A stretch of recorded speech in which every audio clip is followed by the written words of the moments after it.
সকলকে আমার second video Sucheta's Bengali পাঠশালাতে স্বাগত।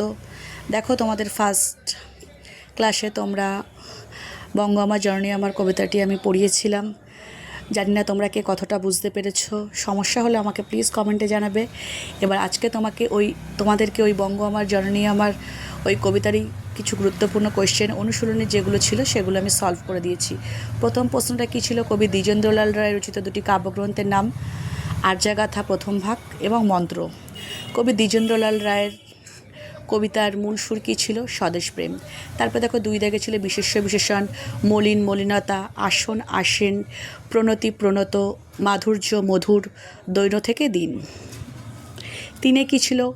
উপনিবেশ সন্ধিবিচ্ছেদ, উপযোগ নিবেশ, অশোক ছিল অযোগ শোক, আলোক ছিল আযোগ লোক, প্রণত ছিল প্রযোগ নত। দেখো, ছয়েও তোমরা যেগুলো ছিল গৌরব থেকে গরিমা, মুক্তি থেকে মোক্ষ, সুর থেকে এগুলোর মানে সুর থেকে তার, নতুন নবীন, জলধি সাগর। তারপরে যে ইম্পর্টেন্ট প্রশ্নগুলো ছিল, কবি দেশকে কী কী নামে সম্বোধন করেছেন। তোমরা যদি আমার ভিডিওটা দেখে থাকো, আগের ভিডিওটা, ওখানে তোমরা দেখতেই পাবে যে কবি দেশকে আমি কতভাবে বুঝিয়েছি তোমাদেরকে। কবি দেশকে মা, বঙ্গ জননী, সাধনা দেবী, ধাত্রী, স্বর্গ, আমরা দেশ নামে সম্বোধন করেছেন। নেক্সট কোয়েশ্চেন কী ছিল? কেন গো মা তোর মলিন বেশ? মা বলতে কবি কাকে বুঝিয়েছেন? তাকে মা বলা হয়েছে কেন? মা বলতে কবি বঙ্গজননীকে বুঝিয়েছেন। তাকে মা বলেছেন কারণ কবির মতে বঙ্গজননী হলেন মায়ের মতো। মা যেমন সন্তান ধারণ করেন, পালন পোষণ করেন, তেমনি বঙ্গজননী আমাদের ধারণ করেছেন এবং পালনও করেছেন। 8.3 কোশ্চেনটা কি? মায়ের বেশ মলিন এবং কেশ রুক্ষ কেন?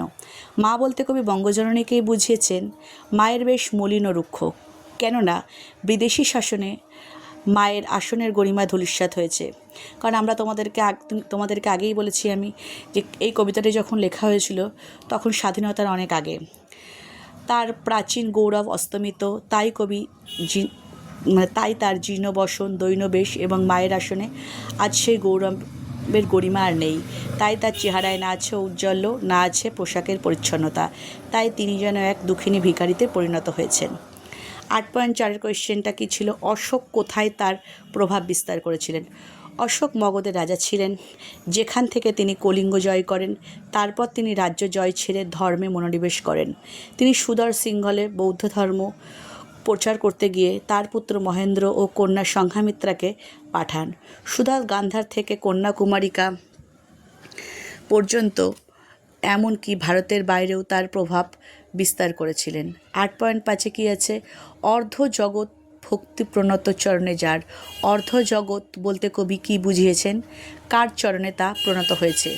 অর্ধ জগৎ বলতে কবি অর্ধেক পৃথিবীকে বুঝিয়েছেন। গৌতম বুদ্ধ সারা ভারতব্যাপী যে বৌদ্ধ ধর্মের প্রচার করেন তা ক্রমে ভারতের সীমা ছাড়িয়ে অতিক্রম করে পৃথিবীর নানা দেশে ছড়িয়ে পড়ে। সম্রাট অশোক পৃথিবীর নানা দেশে বৌদ্ধ ধর্ম প্রচারের জন্য প্রতিনিধি পাঠান। ফলে পৃথিবীর বহু দেশেই বৌদ্ধ ধর্মের প্রভাব বিস্তার করেন। এখানে ভগবান বুদ্ধের চরণে তা প্রণত হওয়ার কথা বলেছেন। 8.6 কোয়েশ্চেন কি? যুদ্ধ করিল প্রতাপাদিত্য। প্রতাপাদিত্য কে ছিলেন? তিনি কাদের সঙ্গে যুদ্ধ করেছিলেন? প্রতাপাদিত্য ছিলেন বঙ্গদেশের একজন রাজা।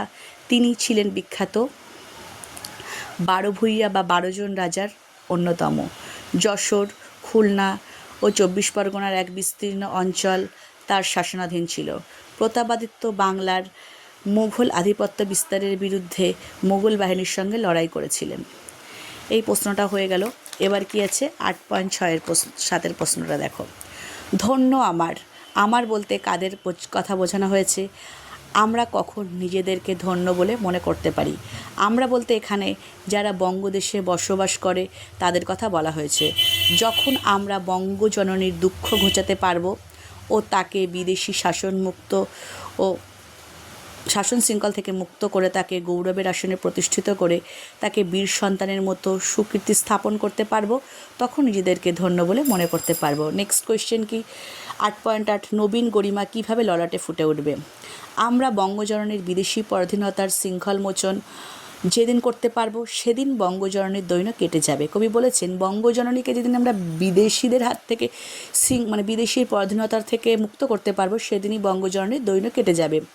তার দীনতা, তার কষ্ট দূর হবে, তার গৌরব প্রতিষ্ঠা পাবে বা হবে, এবং তিনি পুনরায় সগৌরবে স্বমহিমায় মহিমান্বিত হবেন। কষ্টের কালিমা ঘুচে গিয়ে দেশ উজ্জ্বল হয়ে উঠবে। মায়ের কপালে দেখা যাবে নবীন গরিমা। 8.9টা কী বলেছে? আমরা কিভাবে বঙ্গজননীর দুঃখ দৈন্য লজ্জা দূর করতে পারি? কিভাবে? আমরাই সবাই বঙ্গজননীর গৌরব পুনঃপ্রতিষ্ঠাতা করতে পারি। আমরা বিদেশি শাসন মোচন করে বঙ্গজননীকে তার প্রাপ্য মর্যাদা ফিরিয়ে অতীত গৌরবের মহিমায় তাকে প্রতিষ্ঠিত করতে পারি। যদি তার সকল দৈন্য ঘুচিয়ে, তার লজ্জা মুছিয়ে নতুনভাবে দেশের গৌরব প্রতিষ্ঠা করা যায়, তবেই বঙ্গজননীর দুঃখ ও দৈন্য দূর হবে। তিনি স্বমহিমায় পুনঃপ্রতিষ্ঠিত হবেন। তাই দেশমাতৃকার শৃঙ্খলা মোচনের জন্য কবি প্রত্যেক বঙ্গবাসীর কাছে আহ্বান জানিয়েছেন। এই তোমাদের 8-এর অনুশীলনীগুলো সলভ করে দিয়েছি, 9-এরগুলোও আছে। যদি তোমাদের এগুলো ভালো লাগে প্লিজ আমাকে লাইক, কমেন্ট, শেয়ার করো। আর যদি কোনো কিছু ভুল হয়ে থাকে তো ক্ষমা করো। ধন্যবাদ।